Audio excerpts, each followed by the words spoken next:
Do we really know when life begins? Some people think that it is a complete mystery, and therefore abortion should be allowed. They reason that a fetus is not a person, or is somehow not a real human being, or is just a potential life while in the mother's womb. But there are two problems with this kind of reasoning. First, even if it were true that we did not know when life had begun in the womb, that would be an argument against abortion. Imagine you go hunting with a friend, and the two of you become separated. You see some rustling in the bushes ahead, but you don't know if it's a deer or your friend. Would you shoot? That would be criminally reckless if you did, because there's a chance that behind that bush is a human life. In the same way, if there is a possibility that there is a human life in the womb, it would be reckless to kill that life. But that's where we find the second flaw in this reasoning. It's not merely possible that a human life has begun in the womb. It is a scientific certainty that life begins at fertilization. At the moment a sperm fuses with an egg, known as fertilization or conception, a new unique human being that is genetically distinct from both parents comes into existence. Gender, ethnicity, hair color, eye color, and countless other traits are determined at that moment. This genetic blueprint remains the same for his or her entire life. After conception, a developing baby grows at an extremely rapid pace, especially within the first trimester. The baby's heart begins to beat in the 6th week of pregnancy, which is only a little over 3 weeks from the moment of conception. A new study found that the first heartbeat may occur even sooner, as early as the 5th week, which is about the same time a mother discovers she is pregnant. The baby's lungs and digestive system are also forming.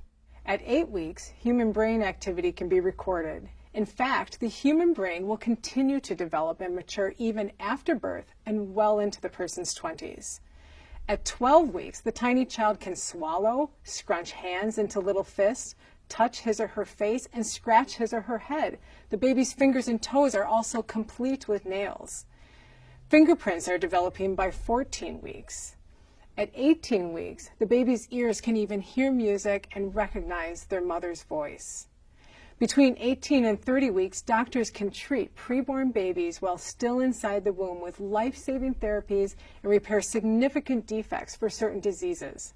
And at 22 weeks, or even sooner, it is possible for babies to be born and survive outside the womb. It is also a fact that preborn children exhibit behaviors that we do on a daily basis. They smile, feel pain, cough, yawn, hiccup, respond to sound and light, sleep, and possibly even dream. Some researchers have even shown that babies may cry while in the womb. So referring to the preborn child as a zygote, blastocyst, embryo, or fetus at different stages of development does nothing to lessen his or her humanity. Those are just ways of referring to age, no different from the terms infant, toddler, adolescent, or adult. It is also false for some to call the preborn child a parasite or consider him or her as nothing more than a blob-like sea cucumber. First, parasites are different in species from their host, and if a fetus were a parasite, then the mother's immune system would attack it. Instead, the mother's body undergoes dramatic changes to specifically provide nourishment and nutrients to her child. Even pro-choice atheist philosopher Peter Singer admits that there is no doubt that from the first moments of its existence, an embryo conceived from human sperm and egg is a human being. And there are thousands of biology and embryology textbooks, modern DNA studies, medical dictionaries, science professors, and medical researchers that all confirm that life begins at fertilization. And every mother, like me, that has experienced pregnancy knows that with every kick and movement the baby makes, life is blooming for the child growing inside. So when does life begin? It is a scientific certainty that human life begins at the moment of conception. Therefore, every abortion kills an innocent human being. To suggest otherwise is to ignore the scientific facts and miss the miracle of life.